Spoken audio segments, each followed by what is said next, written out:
எல்லாம் பொறுமையாக இருக்க வேண்டும். ஒன்றும் அர்ஜென்ட்டுலாம் பண்ண வேண்டாம்.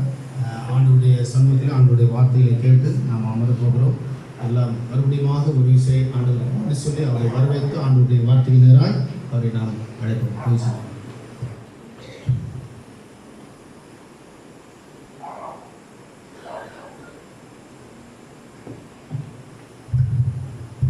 கர்த்தருடைய கிறிஸ்துவ ஸ்தோத்திரம்.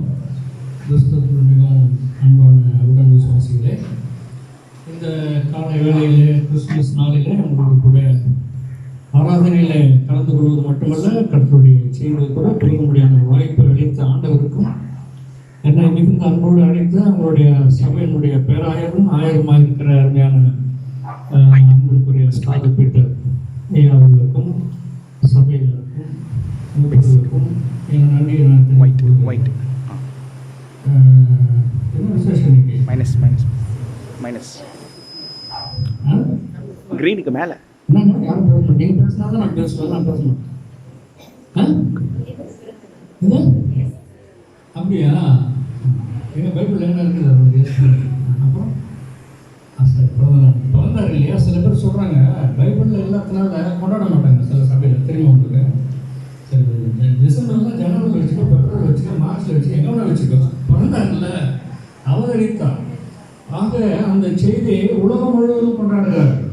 இந்த நம்ம நாட்டில் மட்டும் இல்லை, இந்த நேரத்தில் உங்களுடைய மத்தியிலே நான் இந்த செய்தியை பகிர்ந்து கொள்வதில் மகிழ்ந்த மகிழ்ச்சி அடைகிறேன். மேலை நாடுகளில் டிசம்பர் 1ஆம் தேதி ஆரம்பிச்சிடும். வெளிநாடுகளில் கடைகளுக்கு போனாலும் எங்கே போனாலும் ஷாப்ஸ் போனாலும் அலங்காரம் செய்யப்பட்டிருக்கும் கடைகள் எல்லாம். இந்தோனேஷியான்ற ஒரு தேசம் பக்கத்தில் இருக்குது, அது ஒரு முஸ்லீம் நாடு. அந்த நாட்டில் பார்த்தீங்கன்னா கூட எல்லாரும் கேரளா பாடுவாங்க, எல்லா ஷாப்ஸும் அலங்காரம் பண்ண. நாடே கொண்டாடும், ஒரு தேசமே கொண்டாடும் கிறிஸ்து பிறப்பை ஒரு தேசம் கொண்டாடுகிறது. பல்வேறு நாடுகளில் அப்படி இருக்குது. மேலை நாடுகளில், அமெரிக்க தேசத்திலே, கனடா தேசத்திலே, பிரேசிலில், இன்னும் எந்தெந்த நாடு நீங்கள் நினைக்கிறீர்களோ அந்த எல்லா நாடுகளிலும் அது இருக்கிறது என்று நம்ம பார்க்கிறோம். அப்போ இயேசு கிறிஸ்து பிறந்ததனுடைய நோக்கம் என்ன என்று இதோடு அறிந்திருக்கிறோம். என்ன அவருடைய நோக்கம்? மனுக்குலத்தை மீட்பதற்கு, இல்லையா? இந்த உலகத்திலே இருக்கிற உங்களையும் என்னை போல அவருடைய பிறப்பு மிகவும் ஒரு அதிசயமான பிறப்பாக இருக்கிறது என்று பார்க்கிறோம். லூக்கா எழுதின சுவிசேஷத்துல 1ஆம் அதிகாரத்திலே என்ன சொல்றாரு ஆண்டவர்? 30ஆம் வசனத்துல தேவதூதன் சொல்றாரு. தேவதூதன் 30ஆம் வசனத்துல நானே படிக்கிட்டேன்.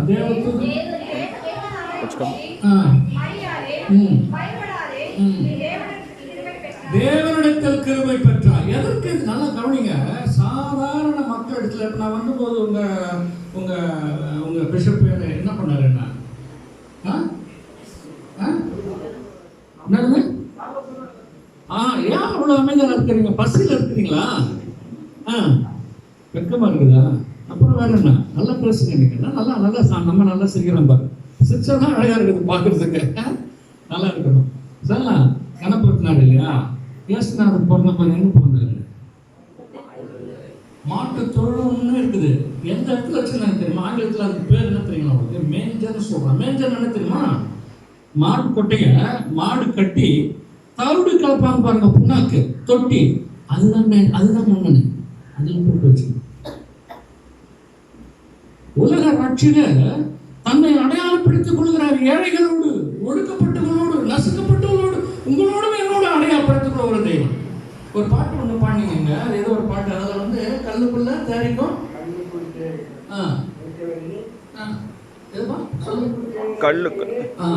சரி, கடவுள் எப்படி ஒவ்வொருவரையும் அவர் பாதுகாக்கிறார் என்பது கிறிஸ்தவனுடைய பிறப்பினுடைய பிரதானமான செய்தியா இருக்கிறது. சாதாரண ஆட்கள் ஆண்டவர் அந்த அம்மா கிட்ட அவர் சொல்றாரு. அந்த அம்மா சொல்றாங்க மேரி கிட்ட, மேரி ஜீசஸ் என்பதற்கு கடவுள் காக்கிறவர், கடவுள் ரட்சிக்கிறவர் என்ற பொருள் சொல்லப்பட்டிருக்கிறது. இயேசு என்பதற்கு. மேரி என்பதற்கு சிறப்பு. மேரி அம்மாவுடைய பேர் என்ன? சிறப்பு என்று சொல்லப்பட்டிருக்கிறதாக நாம் பார்க்கிறோம். அப்போ என்ன செய்யணும்? நம்ம என்ன சொல்றாங்க? நீர் பிள்ளை பெறுவன்னு சொல்லிட்டார். கர்ப்பவதியாகி நம்ம ஊர்ல அந்த அம்மாவுக்கு என்ன வயசு தெரியுமாப்பா? மேரி அம்மாவுக்கு எங்களுக்கு எப்படி தெரியும்? நீங்கள் சண்டே ஸ்கூல் நடத்துறீங்க, நீங்களே சொல்லுங்க சார். நானே சொல்லுறேன். 13 அறியாத வயசு, புரியுது ஆனால் புரியல, தெரியுது ஆனால் தெரியல. இது ஒரு பாட்டு கொடுங்க, அறியாத வயசு ரெண்டும் இங்கே காதல் செய்கிறது. ஒரு பாட்டு இளையராஜா பாட்டு இல்லை, ஒன்றும் புரியல. நீங்கள் எப்போது எப்படி எப்போது சமுதாயத்தினுடைய அந்த அம்மாவோட நிலைமை என்ன? ஆனால் அந்த அம்மா சொல்கிறாங்க, இதுதான் கிறிஸ்துமஸ் சொல்கிறாரு. அந்த அம்மா சொல்கிறாங்க, உங்களுடைய சித்தத்தின்படி ஆக கடவுள் என்று சொல்லி அவர்கிட்ட சொல்கிறாங்க. அந்த அம்மா தேவனால கூட காரியம் என்று சொல்கிறாங்க. அதுக்கப்புறம் பார்த்தீங்கன்னா பின்னாடி நீங்கள் பார்த்தீங்கன்னா அந்த எலிசபெத்தை வாழ்த்தின உடனே நீ பாக்கியவதி 40ஆம் வசனத்தை விசுவாசத்தோடே பாக்கியவதி அவளுக்கு சொல்லப்பட்டு நிறைவேறினார். அப்பொழுது மரியா என் ஆத்மா கர்த்தரை மகிமைப்படுத்துகிறது. 1 சாமுவேல் புத்தகம் என்ன அதிகாரம் சீக்கிரம் வாசிங்க, நான் 30 நிமிஷத்தில் முடிச்சிடலாம். 1 சாமுவேல் புத்தகம் 2ஆம் அதிகாரத்தில்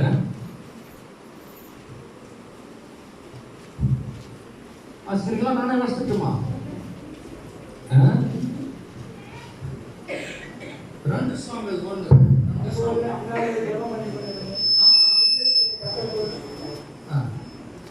2 சாமுவேல் 1ஆம் அதிகாரத்தில் நீங்கள் கவனிங்க. அந்த அண்ணான்ற அம்மா அவங்க ஒரு அங்கே ஜெபம் பண்ணுறாங்க. என்ன ஜெபம் பண்ணுறாங்க? அங்கே ஆண்டவர் என்ன சொல்கிறாரு?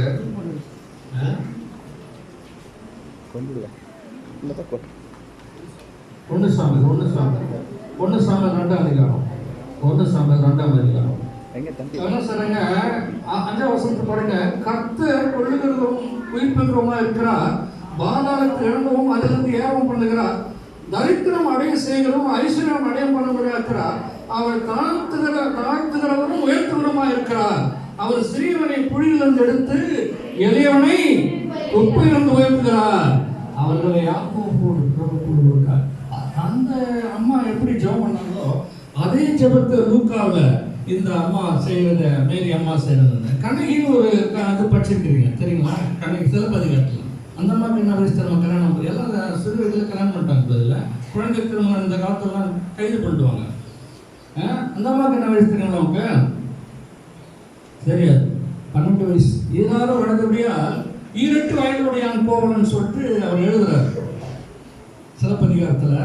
அவர் எழுதுறத நம்ம பார்க்குறோம். அந்த அம்மாவுக்கு 12 வயசு, இந்த அம்மாவுக்கும் 12-13 வயசு தான். ஆனால் அந்த அம்மாளுடைய கதை வேறு, மேரி அம்மாளுடைய கதை வேறாக இருக்கிறது என்று நம்ம பார்க்கிறோம். அப்படியே ஆண்டவர் இந்த பிறக்கும் பொழுது ஏழைகளிடத்திலே தன்னை அடையாளப்படுத்திக் கொள்கிற ஒரு மனிதராக இருக்கிறார். அதனால் நீங்கள் உங்களை விட நீங்கள் நினைக்கலாம், நிறைய பேர் யாருமே இல்லையே, கடவுள் நமக்கு கைவிட்டுட்டாரே. இது கிறிஸ்துமஸ் செய்தியினுடைய செய்தி என்ன நமக்கு சொல்லுகிறது என்று பார்த்தால், கடுகடுப்பட்ட நிலையில் இருக்கிற அனைவருக்கும் ஆண்டவர் உதவி செய்கிறார் இருக்கிறார் என்பதுதான் கிறிஸ்துமஸ் செய்தியாக இருக்கிறது. அந்த அம்மா அந்த விதத்தில் என்ன சொல்றாங்க? அந்த சொல்லுங்க, நல்லா ஆமென் சொல்லுங்க, அதோட சொல்லுங்க. கர்த்தர் ஸ்தோத்திரம். அப்புறம் என்ன செய்யறாரு பாருங்க, வல்லமையுடைய மகிமையானவர் எனக்கு செய்தார், அவருடைய நாமம் பரிசுத்த பொழுது 50ஆம் வசனம், அவருடைய இறக்கம் தலைமுறையாக. நான் காலையில் உட்கார்ந்து இருக்கும்போது சொன்னார், எனக்கு உறவினர் சொன்னார்ல உங்க பாஸ்டர், என்ன சொன்னார்? நான் என்ன வேணும் அவருக்கு? எங்கள் அம்மாவுடைய சொந்த அண்ணன் மகன் அவரு. அவரும் எங்கள் அம்மா எங்கள் குடும்பத்திலே கலரு. என்னை பார்த்தீங்கன்னா தோட்டம் கொஞ்சம் அவர் மாதிரி இருக்கும். செலவரும் ஒருத்தர் அந்த அவரை இருந்துட்டார். எங்கள் டேனியல் அவர் பேர் சாதாரண பணியில் தான் இருந்தார். இன்னைக்கு இவரை பார்க்கும்போது எங்கள் பெருமையாக ஒரு திருச்சபையை சாதிச்சு இங்கே உங்களோட பேருக்கு பூண்டிய இடத்துல ஊழியர் செய்கிறார் இல்லையா? தலைமுறைக்கு இருக்கிறது, கவலைப்படாதீங்க. நம்மளோட அது போறது இல்லை. அது வாக்கு தத்தமானது பிள்ளைகளுக்கும் இடையிலாக இருக்கிறது. அது இயேசு கிறிஸ்துவனுடைய பிறப்பிலே நம்ம பிறப்பதற்கு முன்பாக உலகத்திற்கு வெளிச்சம் கொண்டு காட்டுகிறார்கள் என்பதை நாம் சொல்லுகிறது என்று பார்க்கிறோம். அவருடைய இறக்கம் பயந்தவர்களுக்கு தலைமுறையாக இருக்கிறது. அதே நேரத்தில் என்ன செய்றாரு? நம்முடைய புயத்தினாலே பராக்கிரமம் செய்தார், இருதய சிந்தனை உள்ளவர்களை சிதறடித்தார் என்று நம்ம பார்க்கிறோம். 1 சாமுவேல் புத்தகம் 2ஆம் அதிகாரத்தில் 7-8 நம்ம வாசிக்கிறோம். எஸ்தருடைய புஸ்தகத்துல ஒரு குறிப்பு ஒன்று இருக்கிறது, நீங்கள் பார்க்க முடியும். எஸ்தரின் புஸ்தகம் 5ஆம் அதிகாரத்துல ஆமான் என்று ஒரு மனிதன் இருந்தான். அவன் யார்? அவன் மொர்தெகாய்க்கு எதிராக, யூத ஜனத்துக்கு எதிராக சதி செய்து அவர்களை அழித்து விடுவார் இருந்த பொழுது ராஜாவோடு ரொம்ப க்ளோஸா இருக்கிறார். இவர் ஏமா அந்த மொர்தெகாய் என்ற ஒரு ஹாஸ்பிட்டல் உட்கார்ந்துப்பாரு, அரண்மனை ஹாஸ்பிட்டல். உள்ள போகும்போது வரும்போது பணம் கூட பண்ண மாட்டேன். இது ரொம்ப கோபம். நம்ம பேர் இந்த நாட்டிலே அரசனுக்கு அடுத்தபடியா நான் பெரிய ஆளு இல்ல, என்னை ஏற்றி விட பண்ண மாட்டேன். அவன் இவன் கர்த்தருடைய மனுஷன், அவன் கர்த்தருடைய மனுஷன் இல்லை. ஏன்னா அவனுக்கு வணக்கம் பண்ணணும், அது அவனுக்கு தெரியல. அதுக்காக பெருமையாக இருக்க வேண்டியதில்லை. உள்ள போறாரு வராது ரொம்ப தடுப்பாகி போச்சு. என்ன சொல்றாரு ராஜா வந்து, எஸ் அவன் கதை தெரியாம நான் சொல்றேன். ராமா என்ன சொல்றாரு, அவன் வந்து என்ன செய்யறாரு, அவனை ஒரு நாள் அந்த அம்மா சொன்னாங்க, இதெல்லாம் புத்தகம்லாம் ஆயிடுச்சு, யூதமான ஜனங்கள் எல்லாம் அழிக்க வேண்டும், கையெழுத்து போட்டு எடுத்துட்டு போனோம், அவ்வளவுதான். அம்மா என்ன பண்றாங்க, அகஸ்வர் ராஜா கிட்ட போயிட்டு நான் போட்டு ஒரு சின்ன வன்மம் வைக்கணும் அப்படின்னு சொல்றாங்க. என்ன சொல்லணும்னா இந்த மாதிரி கதை நடந்திருக்கு, நம்ம ஆச்சரியமாயிடுச்சு. அப்படி அப்படின்னு சொல்லிட்டு எஸ்தரின் புஸ்தகம் 6ஆம் அதிகாரத்துல 6ஆம் வசனம் வாசிங்க.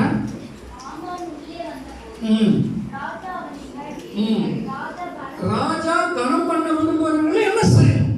உடனே அவர் யோசித்தாரு, நம்மளோட வேற யாருன்னா என்ன பண்ணுவாரு, கனம் பண்றதுக்கான ஆண்டு இருக்கிறாரா, நம்ம தான் பெரிய ஆளு, நம்மளை பத்தி நம்மளே நினைச்சுக்கிறாரு. அப்ப அவர் என்ன சொல்றாரு, சார் அவர் ரொம்ப சந்தோஷமாயிடுச்சு. அவர் என்ன செய்யறாரு 8ஆம் வசனத்துல, ராஜா முடித்துக் கொள்ளும் ராஜா வஸ்திரமும் ராஜா ஏறுகிற குதிரையும் அவர் சிரசிலே தரிக்கப்பட்டு ராஜ முடியும் கொண்டு வரப்பட வேண்டும். எவ்வளவு ஆசை பார்த்தீங்களா? ராஜாவே ஆக்கிட்டு வரப்படுகிறார். ராஜா மரியாதை என்ன செய்யணும், ஏன்னா தான் அவருக்கு அவர் விருதுக்கு கூப்பிட்டிருக்கிறார், அவர் மட்டும் கூப்பிட்டிருக்கிறாரு, தான் அப்படிப்பட்ட ஒரு பெருமையாக இருக்கிறார் நினைத்திருக்கிறார் அவர். அப்போ என்ன சொல்றாரு, அது மட்டும் இல்ல, அந்த வஸ்திரமும் குதிரையும் ராஜாவுடைய பிரதான பிரபுக்களுடைய கையிலே கொடுக்கப்பட வேண்டும். சாதாரண நாள் போடக்கூடாது. இப்போ இங்க பொன்னாட போக்குறாரு, யாருன்னா குட்டுவோம் போத்துட்டோம் இல்லையா, ஆனா அவரே போத்துறாரு. அப்படியே அப்ப என்ன கனம் பண்றாரு இல்லையா, அது நானே கேட்டு வாங்கல, அவரே கனப்படுத்துறாரு. ரொம்ப சந்தோஷம் தான். சும்மா சாதாரண ஒரு ஆள் இல்லை. அப்ப பெரிய பெரிய ஆட்களுக்கு பாருங்க, மந்திரி கூட்டம் செய்யணும், சாதாரண நாள் நம்ம இது உலக வழக்கு இல்லையா, நம்ம பண்ணிட்டு இருக்கிறாரு. அப்போ குடித்துக்கொள்ள வஸ்திரமும் செய்யறாரு. அவரு கையிலே கொடுக்க வேண்டும். ராஜா கனம் பண்ண விரும்புகிற மனுஷனை அலங்கரித்த பின் அவனை குதிரையின் மேல் ஏற்றி நகர வீதியில் உலாவும்படி செய்து ராஜா கனம் பண்ண விரும்பும் மனுஷன் இப்படி செய்யப்படும் என்று அவனுக்கு முன்பாக கூறப்பட வேண்டும் என்று சொன்னார். அப்ப என்ன சொல்ற, அப்படியா, ஆமானை நோக்கி சீக்கிரமா போய் நீ சொன்னபடியே உன் வஸ்திரத்தையும் குதிரையும் கொண்டு போய் ராஜா அரண்மனையில் வாசலில் உட்கார்ந்திருக்கிற அது செய். இவனை தூக்கி போட்டாங்க. அவனுக்கு இது அவர் பலவான்களை ஆஸ்திரத்திலிருந்து தள்ளி சிறுமியானவர்களை உயர்த்துகிறார். நம்ம சொல்லுங்கள் சொன்னாங்க, அதுதான் கிறிஸ்துமஸ் செய்தி. ஆண்டவர் நம்ம உலகத்தில் வந்தபோது சொன்னது அது மரணத்தின் செய்தியாக இருக்கிறது, தன் ஜீவனையும் கொடுக்கிற செய்தியாக இருக்கிறது. பார்த்தீங்களா, நீ ஒன்று சொன்ன எல்லாவற்றையும் ஒன்றுபடி அவனுக்கு செய்யின்னு சொல்றாரு.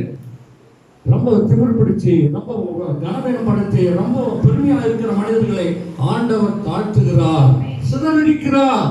தாழ்மையாக இருக்கிறவர்கள், உங்களை போல என்னை போல இருக்கிறவர்கள், நானும் உங்களை மாதிரி தான் போட்டு வீட்டுலாம் போட்டு நாட்டு அவர் சொன்னாங்க, கையில காசு கூட கிடையாது, அதை பத்தி கவலைப்படுது. ஆனா இன்னைக்கு அந்த பாட்டு பாடுனீங்க, ஒரு ஒரு ஒரு ஒரு ஒரு படம் ஒன்று இருக்குது, சினிமா படத்தை பத்தி சொல்ல நான் இது கோச்சு வரேன், நீங்க கோச்சுங்க சொல்லிருக்கேன். அவருடைய கருத்து எசேக்கியேல் 5ஆம் அதிகாரம் 7ஆம் வசனத்தில் ஆண்டவர் சொல்றாரு, புறஜாதியினுடைய நீதியின்படியாவது நீங்கள் நடவாமல் போனபடியினாலே. அப்ப புறஜாதியர் கண்ட ஒரு நீதி இருக்கிறது, அவர்கள் கண்ட ஒரு நியாயம் இருக்கிறது, அவர்களுக்கு கொண்டு வழிமுறைகள் இருக்கிறது, அந்த வழிமுறையின்படி அவர்கள் நடக்கிறார்கள். நீங்கள் நான் சொல்லிக் கொண்டு வந்து அதன்படி நடவாமல். அதனாலதான் இந்த கம்பேரிட்டிவா நான் பேசுறேன். புராண கதைகள்லாம் பேசுற நேரம் ஆயிடும். ஆனா இந்த நேரம் அது இல்லை. இன்னொரு நாளைக்கு வாய்ப்பு இருந்தா பேசலாம், இப்போ இல்லை. அப்போ அவர் என்ன சொல்றாரு, இவர் கண்ணு கூட ராஜா இந்த இளவரசன் அந்த அம்மா மேல அவர் ஆசைப்படுறாரு. இவர் யோசிப்பு கதை மாதிரி தான். இளவரசி ஆசைப்படுறாங்க, 3வது மனைவி. அவர் அந்த அம்மா அந்த தம்பி என்ன பண்ண மாட்டேங்கிறாரு, இளவரசன் ஒத்துக்க மாட்டேங்கிறாரு. அப்போ வேற என்ன பண்ண முடியும், பழி போடணும். வள்ளலார் நோட்டு இருந்தாரு. அவர் சொன்னார், நம்மளாம் பெண் ஆசை பற்றி கேள்விப்பட்டிருக்கோம் இல்லையா, உண்மை அப்படியா, உண்மை பெண் ஆசை ஆண் ஆசை ஒன்று இருக்குதுன்றார் வள்ளலார். ரொம்ப கெஞ்சுவாங்க. அப்புறம் தக்கல் படி செஞ்சு கொடுவாங்க, பொருள் கொடுப்பார்கள், கெஞ்சுவார், பயமுறுத்துவார்கள், அப்படி பண்ணி வாங்கிடுவாங்க. வள்ளலார் சொல்றாரு, எனக்கு தெரியாது, ஆனா அப்படி இருக்கிறது. அப்போ இந்த அம்மா என்ன பண்ணிடுச்சு, பார்த்து போத்திபாருடைய மனைவி என்ன பண்ணுச்சு, யோசேப் மேல பழி போட்ட மாதிரி இந்த அம்மா இளவரசி அரசு என்ன பண்ணிட்டாங்க, மேலே பழி போட்டுவாங்க. அந்த நாட்டின் சட்டப்படி அவர் வீட்டை விட்டு ஊரை விட்டு அனுப்பிச்சிடுறாங்க, என்னது பேனிஷ் பண்ணிடுறாங்க. சும்மா அனுப்பல, கண்ணை குருடாக்கிட்டாங்க. அப்போ அவன் நண்பன் வச்சு பார்க்குறப்ப கண்ணு தான் குருடாயிடுச்சு, என்ன பண்ணுவேன் அப்படி அது நீங்கள் நம்ம பாட்டு எனக்கு வாகனம் இருக்கு, அது எனக்கு இருந்தாலும் பாடுறேன். கண்ணிழந்தால் என்ன கடவுட்கும் என்ன, கண்ணில்லையோ நம்மை காக்கும் தயாளன், சத்வகுண போதன் சரணம் இரு கையில. எனக்கு தான் கண்ணு போச்சு, கடவுளுக்கு கண்ணு போச்சா? இல்ல, அதுதான் அந்த பாட்டில் நீங்க பாடுங்க. அப்ப கடவுளுக்கு கண், எனக்கு தான் கண்ணு போச்சு. எப்படி நம்புறது? இது யோசுவா கிட்ட சொல்றாரு ஆண்டவர், மோசே கிட்ட சொல்ற, நீ போய் இந்த ஜனங்களை நடத்து என்று சொல்லும்போது மோசைக்கு பிறகு யோசுவா தடுமாறுறாரு. எப்படி நடத்து? இந்த ஜனங்கள் வணங்கா கழுத்துள்ள ஜனங்கள். இவரை ஒரு சமயத்தில் உங்ககிட்ட தான் கர்த்தர் பேசுறாரு, என்கிட்ட பேசுறாரு சொல்றேன். என்ன 14 வருஷம் பார்த்தீங்கன்னா இப்ப படிக்கணும் சொல்றாரு. அப்போ ஆண்டவர் சொல்றாரு மோசே கிட்ட, யோசுவா கிட்ட, நான் மோசையோடு இருந்தது போல உன்னோடு இருப்பேன். வேற என்ன வேணும்? அவன் பார்த்தான் மோசையோடு எப்படி இருந்தான் ஆகினால. அப்ப எவர் சொல்றாரு இந்த பாட்டுல, கல்லினுள் தேரைக்கும் கருப்பை உயிர்க்கும் புல்லுணவே தந்து போற்றும் நன்னாதன், சத்வகுண போதன் சரணம் இரு கையிலே. அந்த பாட்டு அந்த மாதிரி வரும், சின்னதான் வருது. ஆனா கல்லினுள் தேரைக்கும் கருப்பை உயிர்க்கும் புல்லுணவே தந்து போற்றும் நம் நாதன் இருக்கையில என்னடா சொல்ற? சாதாரண மனிதர்கள் திரைப்படங்களில் வருகிற சமுதாயத்தில் இருக்கிற செய்தி, அதை விட மிகுந்த செய்தி சத்தியம் இங்கே நம்மிடத்தில் இருக்கிறது. ஆகினால அதை குறித்து அந்த அம்மா தான் சொல்றாங்க, தான் பலவான்களை அவர் தள்ளினார், ஆசனங்கள் தள்ளினார். நீ சாதாரண ஏழை மக்கள் அடையாளப்படுத்துகிறார் இருக்கிறார் ஆண்டவர். பிள்ளையை துணிகளிலே சுற்றி வைத்து காண்பீர்கள், சுற்றி வைத்து காண்பீர்கள், இதுவே உங்களுக்கு அடையாளம் சொல்லிட்டு அவருக்கு சொல்லப்படுது. இந்த துணிகளை சுற்றி இருக்கிற ஒரு பெரிய விழா, அது மட்டும் குறுக்கமா சொல்றேன். கிறிஸ்துமஸ் காலங்களில் அவர் என்ன துணிகளே சுற்றி இருப்பதெல்லாம், அது என்ன விஷயம் பார்த்தீங்கன்னா, துணிகளில் சுற்றி இருப்பது யூத வழக்கத்தின்படி மேய்ப்பர்களிடத்துல சொல்லப்படுது. அதான் அடையாளம் சொல்றது. அவர் பங்கேற்கிறாரு, மேய்ப்பர்கள் தான் சாதாரண மக்கள் ஊருக்கு வெளியில் இருக்கிறாங்க. ஆனா பெரிய பெரிய சாஸ்திரிகள் வந்து என்ன பண்ணாங்க, அந்த அரண்மனைக்கு போயிட்டாங்க. ராஜா பிறந்திருக்கிறான், எங்க பிறந்திருப்பாரு? அங்கதானே பிறந்திருப்பாரு. ஆனா இவர் மாற்றுத் தொழுவத்துக்கு பொறுப்பான, ஆனா வீட்டுக்கு ஊருக்கு வெளியே புறம்பே இருந்த மேய்ப்பர்களுக்கு துணிகளில் சுற்றி இருக்க காண்பீர்கள் என்று சொல்லுறது அனுப்புறாங்க. அப்போ சில நேரத்துல அந்த துணி ஒரு சிறப்பான சுற்றி இருக்கிறதுனா அவங்களுக்கு யூத பரம்பரைக்கு அந்த ஆடு எல்லாம் பலி கொடுக்குறாங்க பார்த்தீங்களா, அந்த ஆடு பலி ஆடுகள் துணியில சுற்றுவார்கள் என்று சொல்லப்பட்டிருக்கிறது. ஒரு விசேஷத்த ஆடை இருக்கிறது. திருமணத்திற்கு விசேஷத்த ஆடையை வளர்த்துக்கிறோம், துணியை வளர்த்துக்கிறோம்.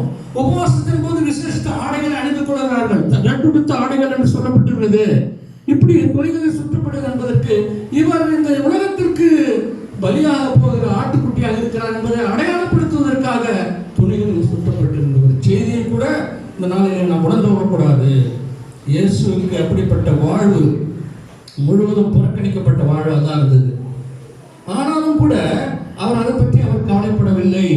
உங்களுக்காக எனக்காக அவர் வந்தார் என்பதுதான் கிறிஸ்துமஸுடைய செய்தியா இருக்குது.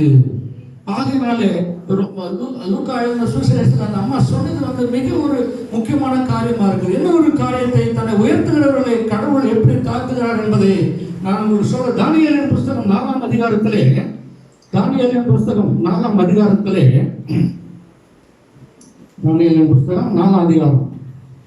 அப்ப அங்க நெபுகாத்நேச்சர் ஒரு ராஜா இருக்கிறார்.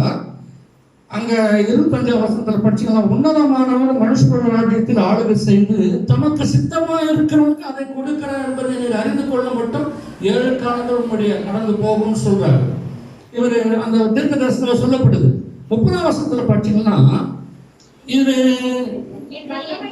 ஒரு நிமிஷமா உப்பரிக்கு போயிடுறாரு. அவருடைய மாளிகையோட உப்பரிக்கு போயிட்டு சுற்றி பார்க்குறாரு. கட்டின பெரிய அரண்மனை இருந்து அங்க என்ன, அப்ப என்ன சொல்ற படிங்க அதை, என் வல்லமை மகிமை பராக்கிரமத்துக்கு என் மகிமை பிரதமத்துக்கு என்று நான் கட்டின மகா பாபிலோன் அல்லவா என்று சொன்னாங்க. நடக்குது பாருங்க. சத்தம் உண்டாகி கத்தம் கத்தம் ராஜ்யம் உண்டை விட்டு நீங்க அவ்வளவுதான் முடிஞ்சு போச்சு. அதுக்கு வந்தாட்டா ஒண்ணு கூட நான் ஒரு தடவை சொன்னா ஒரு தடவை சொல்லலாம். 100 வருஷம் நல்லா இருக்கு சரிங்களா?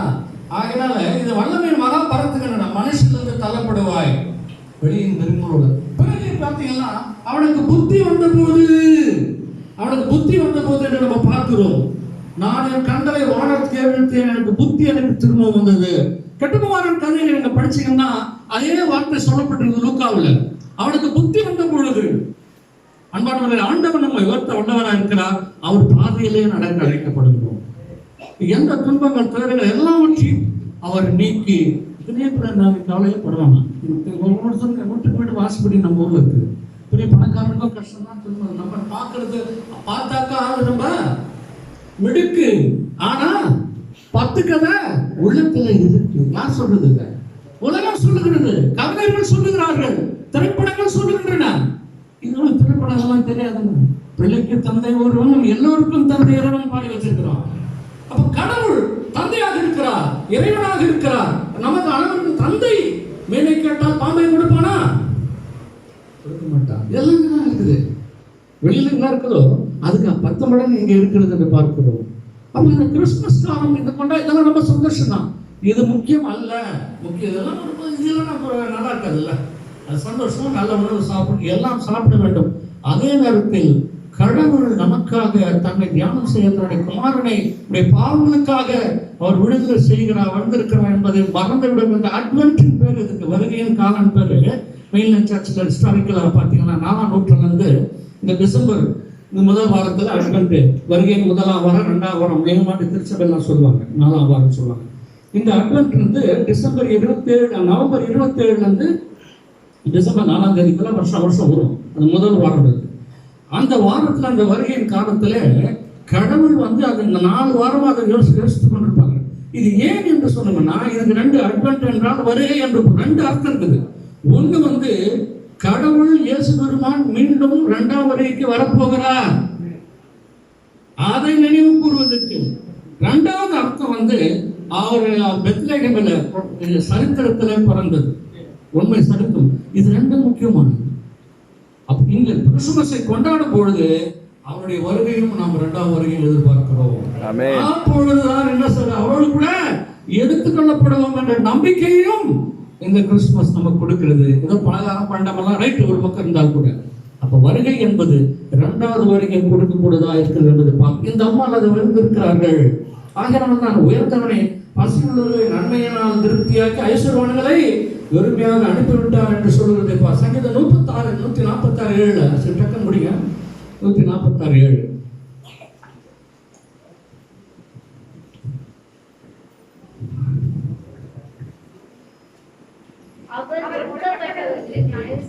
என்னதுமா? ஒடுக்கப்பட்டவர்களுக்கு நியாயம் செய்கிறார், ஆகாரம் கொடுக்கிறார், விடுதலையாக்கிறார், திறக்கிறார், தூக்கி விடுகிறார். அவரே தூக்கி விடுறாராம். சிநேகிக்கிறார், கர்த்தர் காப்பாற்றுகிறார்.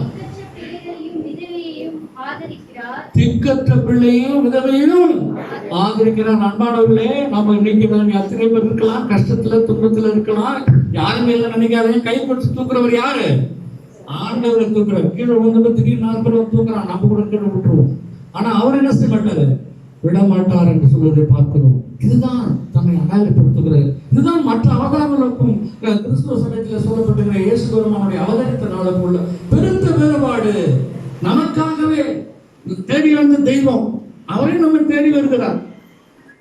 வேற எங்கேயும் எந்த சபைகள் எந்த சமய நூல்களிலும் அப்படிப்பட்ட கருத்துக்கள் சொல்லப்படவில்லை. தேடி வந்த தெய்வமாக, நம்மை நாடி வந்த தெய்வமாக, நம்மை காக்கிற தெய்வமாக, நம்மை உயர்த்துகிற தெய்வமாக இயேசு பெருமான் அவதரித்திருந்தார். அந்த நினைவினால் தான் நம்ம என்ன சொல்றேன், ஆசீர்வாத ஆதரித்தார் என்று சொல்கிறோம். அன்பான இந்த கிறிஸ்துமஸ் காலங்களில கடவுள் ஏழைகளோடு தன்னை அறிமுகப்படுத்துகிறார். இது பாலஸ்தீன்ல இந்த வருஷம் கிறிஸ்துமஸ் இல்லை, அவங்க சொல்லிட்டாங்க. பலஸ்தீனத்தில் இஸ்ரேலுக்கும் பாலஸ்தீனுக்கும் நன்மை. நிறைய தேசங்கள்ல நம்ம என்ன பண்றோம், இப்போலாம் இஸ்ரேலுக்காக ஜெபம் பண்ணுங்க, சமாதானத்துக்கு ஜெபம் பண்ணுங்கன்னு சொல்லிட்டு பைபிள் இருக்குதுன்னு சொல்லிட்டு இஸ்ரேலுக்கு நம்ம ஜெபிச்சிருக்கிறோம். சில பேர் கடவுளுடைய பிள்ளைகள் 1400 வந்து மார்ட்டின் லூத்தர் சொல்லிட்டார். ஏன்னா கடவுளுடைய வார்த்தைகளை அவர்கள் ஏற்றுக்கொள்ளவில்லை, புறப்பே தள்ளினார்கள். எசேக்கியேல் 19 அதிகாரத்தில் எரேமியா 19 நான் சீக்கிரம் முடிச்சிடறேன். எரேமியா 19 அதிகாரத்தில்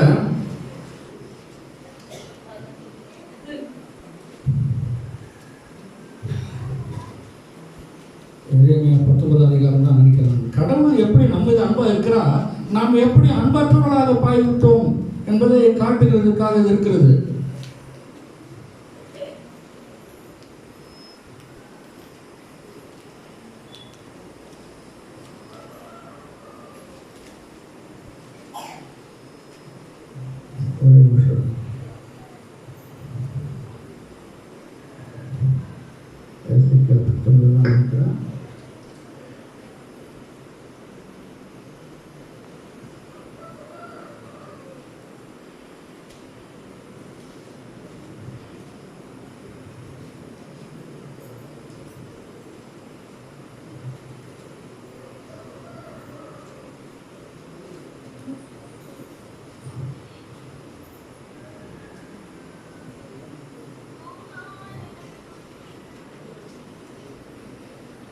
யாருப்பா கொஞ்சம் நினைக்கிறோம் அந்த ஒரு அந்த வசனத்தை நான் சொல்றேன். அவர் என்ன செய்யறார் ஆண்டவர், நான் உன்னை வந்து குளிப்பாட்டுறதுக்கு யாரும் இல்லை, நீ பிறந்த போது உன் தொப்புள் அறுக்கப்படவில்லை, நீ வீதியிலே விடிக்கப்படுவதற்கு ஏதுவாக கிடந்தாய், உன்னை கடந்து சொல்லும் போது நான் பார்த்து பிழைத்தேன் என்று சொன்னேன்.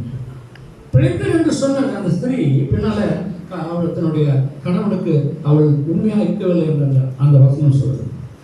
அதனால கடவுளோடு கூட நம்ம இருக்கும்போது ஆண்டவருடைய வார்த்தைக்கு உண்மையாக இருக்க வேண்டும். அப்பொழுதுதான் எல்லா ஆசீர்வாதமும் வந்து சேரும். அதுதான் இந்த கிறிஸ்துமஸ் காலங்களில் நம்ம உணர்ந்து கொள்ள வேண்டிய ஒரு காரியமாக இருக்குது அன்பார்களே. மற்ற எத்தனையோ தெய்வங்கள் நமக்கு இருக்கிறது. ஒரு தெய்வம் கூட நமக்காக உயிர் கொடுத்த தெய்வம் ஒருவன் இல்லை. இந்நிலத்தில் அச்செயல் எக்குறவர் ஏற்றான்வார். மண்ணுலகில் அவதரித்தாய் மறைமொழிந்தாய் அவ்வளவே மன நிறையவில்லையோ, இந்த உலகத்தில் பிறந்த எல்லாத்தையும் சொன்னேன், அவ்வளவே மன நிறையவில்லையோ, பொன்னுடலை வதக்கி விட்டாய் பொலிவுயிரை நீத்தாய், உன்னுடைய உடலை நீ வதக்கி விட்டு உன்னுடைய அருமையான உயிரை நீத்தாய், இச்செயலை நிலத்தில் எக்குறவர் ஏற்றாய். இது சொல்றது யார் தெரியுங்களா? திருவி கல்யாண சுந்தரனார் சொல்றார். திருவி கல்யாண சுந்தரனார் அவர்கள் இயேசு பெருமானை பற்றி சொல்லுகிறார்கள். அப்படியா இருக்கிறது நம்ம பார்க்கிறோம். ஆகிய அன்பானவர்கள், எப்படிப்பட்ட பெரிய காரியங்களை ஆண்டவர் இந்த கிறிஸ்துமஸ் காலங்களிலே நமக்கு நினைவூட்டுகிறார். இந்த பண்டிகையை நாம் கொண்டாடும் போது கடவுள் நமக்கு எப்படி இருக்கிறார் என்பதை, எப்படியா நாம் இருக்கிறோம் என்பதை உயர்த்துவதற்காக சொல்லுகிறார் என்று நான் இருக்கிறேன். அப்போ கடவுள் நம்மை விட உயர்ந்த நிலையில் இருந்தால் கூட, கிருஷ்ணபிள்ளைன்னு ஒருத்தர் இருந்தார். அவர் சொல்றாரு, நீ யார், உனக்கு எந்த வகையில் என்னோட உறவு, என்னிடத்துல உறவு வைத்துக் கொள்வதற்கு நான் என்ன தகுதியுடையவனா இருக்கிறேன், நீ யார், எனது வாசஸ்தலமும் என் நில உலகம் அன்று, இந்த உலகத்திலே வாழக்கூடிய ஆண் அல்ல நீர், நீ தேவாதி தேவன், நான் நீச நர புண் கிருமி, உமக்கு முன்பதாக நான் புழுவாக இருக்கிறேன், நீ வாசஸ்தலத்தில் இருக்கிறது, மாயா பிரபஞ்சமும் உன் திருவுள்ளத்தின் நினைவாக எம்மாத்திரம் கான், நீ உலகமே உனக்கு எம்மாத்திரம் ஒண்ணும் கிடையாது சொல்லுது, மற்ற ஒரு அணுவுக்கு நிகழ்வு. இந்த உலகத்திலே இருக்கிற பிரபஞ்சத்துல ஒரு அணு கூட நான் கிடையாது.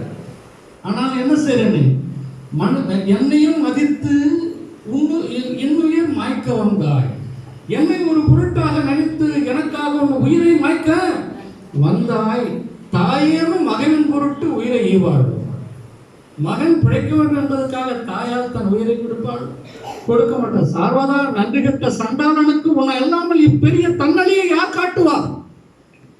பக்தனை பாடி தன்னை தாழ்த்துகிறார். அப்ப கிறிஸ்துமஸ் காலங்களிலே நம்மை தாழ்த்துவதற்கு, பெருமையிலிருந்து விடுபடுவதற்கு நம்மை நாம் தயார் செய்து கொள்ள வேண்டும். அந்த செய்தி இந்த மரியம்மா மூலமாக நமக்கு கிடைக்கிறது.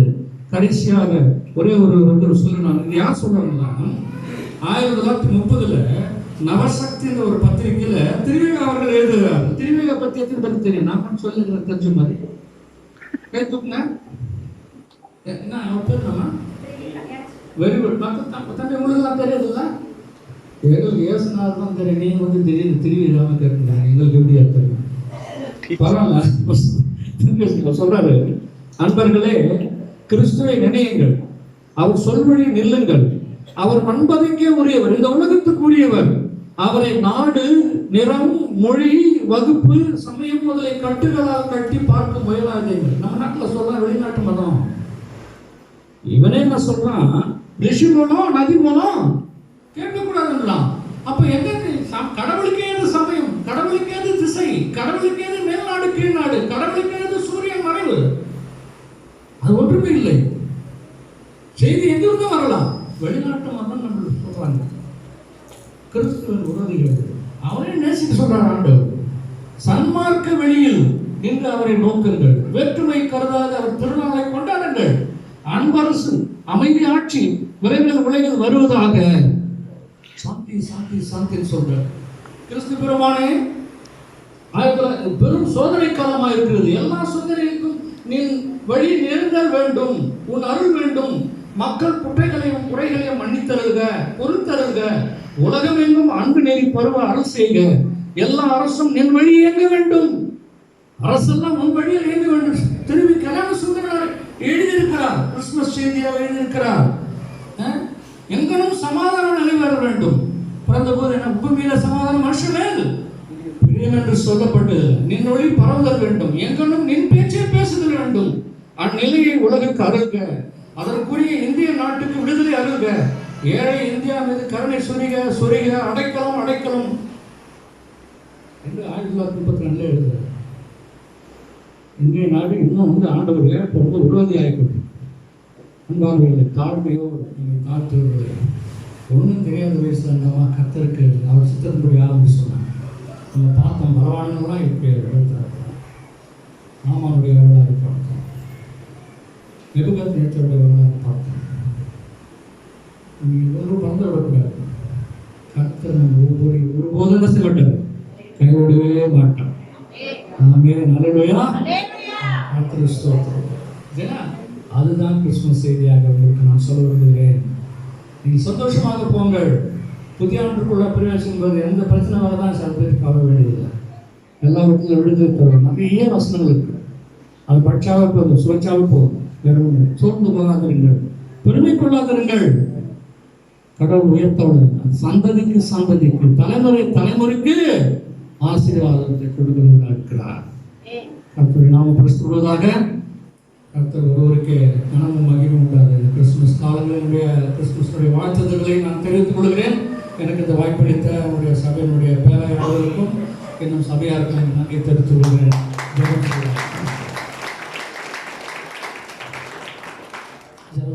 அன்பின் பரம தகப்பனே, இந்த காலை வேலைக்காக நன்றி செலுத்துகிறேன், துதிக்கிறேன், ஸ்தோத்திரிக்கிறேன். கூட செலுத்திருக்கிற சுவாமி, இந்த வேளையில் கூட மரியம்மாவுடைய தாயாருடைய மூலமாக தாழ்மையாக இருக்கிறவரை உயர்த்துகிறீர் என்று நாங்கள் செய்தியை காட்டுவோம். இரண்டாவது ஒருமை இந்த வரப்போகிறீர் என்ற செய்தியை நாங்கள் கேட்டு சுவாமி, கனவான்களை பெரிய ஆட்களை எல்லாம் தாழ்த்தி பொருள் சேர்த்து பிடிவில் இருக்கிற உயர்த்துகிறவரை கத்தராக இருக்கிறீர் நான் பார்த்திருக்க நன்றி செலுத்துகிறோம். சரி, அப்படிப்பட்ட பிரசனம் அந்த சபை மக்கள் ஒவ்வொருவரோடு இருப்பதாக சுவாமி, ஒவ்வொரு பிள்ளைகளோடு இருப்பதாக, பெரியவர்கள், இளையவர்கள், சின்னவர்கள், வாய்வு பிள்ளைகள், இந்த சபையின் போதகர், செய்கிற ஊழியம் எல்லாவற்றோடு இருக்கிறார்.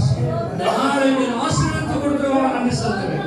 தொடர்ந்து எங்களை நாங்கள் பாதத்தில் ஒப்படைக்கிறேன். வழிநடத்த ஆசீர்வாதம் இயேசு மூலமாய் ஜெபிக்கிறேன் பிதாவே.